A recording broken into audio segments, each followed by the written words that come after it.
Osibye tana gwe omulungi wange akyekumide ku chaneno eya Fatuma Sulaiman munange gwe nkwebaliza ddala nti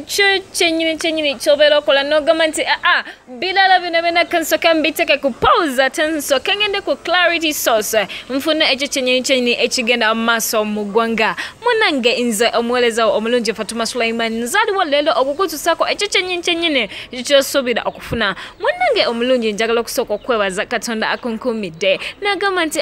ono kamuwa bulamu nagamba nti ono kamuwa ebirungi byonna era nsaba Mukama akwanguyirize buli kimu munange olunaku olwaliro gwe eyakatwegattako njagala okusooka okujjukiza nti subscription osobola ojjongerako ng'onyiga ku kigambo subscribe tonyolerabira okunyiga ate ne notification bell video eno tugiweka like ate ne mu comment section munange ogenda maaso n'okukomentinga ku video eyo yennyini gy'obeera omaliriza okulaba munange nkugamba nti olugambo lwonna lw'obeera oyagala okufunako clarity osobola ogenda mu comment section n'ongamba nti nze nkakasa ku kino mazima ddala bwino njabeera mukutusako olunaku luno olwaleero tugenda kwogera ku mukulu baby cool ewuwe birungi byelele ate nga ebbali ewalala munange kubuuza obuuzibwa kwennyini tugenda kwogera ku Pastor Bugembe bannange omukulu ono wetwogera yatudde nagamba nti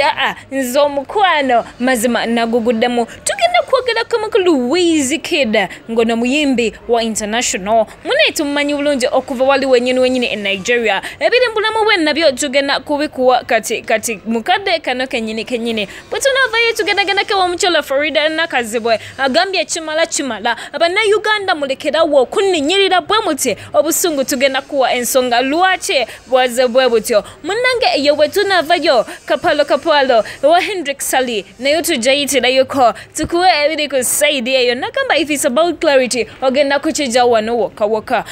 munanga gwe tugenda kutandikirawo ku mukulu Wizkid bwetwogera ku Nigerian music omukulu ono notamwogerako obeera okoledde ddala ensobi ey'amaanyi era nga munange mu kaseera kano bwetwogera omukulu ono y'omu ku bayimbi ab'amaanyi nnyo nnyini ddala wabula ebiri ku sayidi ebambi yeetaaga essaala zaffe everybody who believes in Wizkid his music na buli kimu kyakola bambi twetaaga okumwongeramu essala ez'amaanyi anti agakatuuka ku deskefe nga gali confirmed gali nti omukulu ono yagenze maaso n'acrashingira mu mmotoka ye bambi emmotoka ye eno abamu tubadde tugirabanga walinga agipostinga emmotoka ye bambi ey'amaanyi ennyo ennyini ddala naye bambi amawulire mabi gali nti yafunye akabenje era nga bambi ali mu ddwaliro wabula ate kyetukkiriza nti ono omusajja w'amaanyi n'olwo olutalo lw'okulwala mazima ddala Wizi agenda maaso aluwangule katumusabire byonna bambi ebiri ku sayidi ye abeere nga abisurvivinga wabula buli omu gy'oli njagala okwongera maaso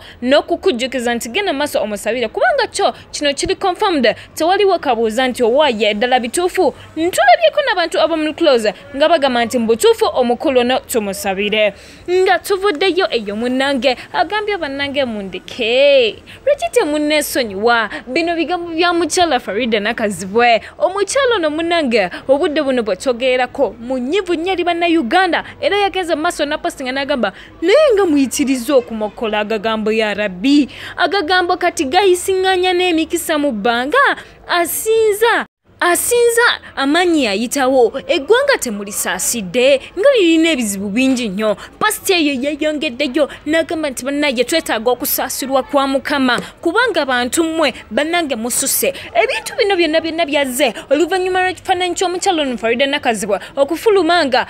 sayidi emu ku feesi ye terabika bulungi ng'abantu bagamba nti omukyalo ono sikini ye yabadde efunye obuzibu n'ate ne beerabira nti she's a human being yes akola ku TV she's popular naye muntu okufunamu ka skin rush munaye kintu kitini nnyo abantu bagenza maaso ku social media handles zaabwe ne bagamba bano bakozesa makeup kati laba wafaanana bannengera bawatunula biki omukyalo ono n'abagamba nti bannange mundekete bakomyawo basinga ne bagenda ne bamukola gagamba ganene nga gayisiŋŋanya era kuno kwe yayisinzidde n'akola post eyo naye nga bambi njagala okubajjukiza nti ono maama mumusaasire mumuweke ekitiibwa nga tuvuddeyo ate yo feno tujaguza bannange kadi zigenda kunzita omwaka guno anti wetwogera abantu nga mwogedde pastor avadde ku luggya, pastor bannaye awase, pastor bannanga awase, tumwagaliza gundi ku luno ye kennyini omukulu agambye bwe guba mudaala nga mwagala kuwanika mwanye muzaanike. Anti ffe tubadde tulyawo akaposi nye katutuukako yesese nakakuba screenshot n'agamba mukalabeko mmwe aba page eyo n'atugamba bannaye she's uniquely mine. Oba ekigambo ekyo kitegeera ono wange mu ngeri zonna. Bannanga omwami ono Pastor Bugembe Wilson gwe twogerako munange owa worship house omukulu ono ye yatudde n'agamba nti amazima I'm in love. Ye yatudde n'agamba nti ekituufu ndi mu mukwano. Eno ye past esose okubeera nga mazima ddala tulaba pastor nga ali serious. Bino byabadde atulimba embaga byabadde akola ki ku luno sibo biri bino si byakusaaga bino yabyogedde nga akutte n'ekimuli n'agamba nti I'm in love. Kyetugamba nti tetwagala kuwanjwanjwa netungubira kapisimu netumugamba munange pastor tubuulire ku pasti tuleme fulumya bintu nga tetubitegedde. N'agamba nti ye munange Fatuma okubye essimu awantu watuufu era kati kankutegeeza nti amazima ddala nze ndi mukwano era sawa yoyina kadi egenda kutuuka gy'oli. Nimugamba pastor fe mazima naffe tetukulinako buzibu babadde bagamba nti oludde ku lujja kati kabaanikeke mwanye munange. But if it's real Pastor Bugembe tukwagaliza kisinga munange gwe omulungi kubanga osomoseza abantu bangi obasabidde ne bafuna abantu nawe mazima ddala Mukama Katonda bw'abeera yakutuusizako omuntu oyo gw'owulira nti gwe wasimye mu mutima omuntu agenda okutegeera tetugenda kumuwelcominga because akagambo kano kali nti she is uniquely mine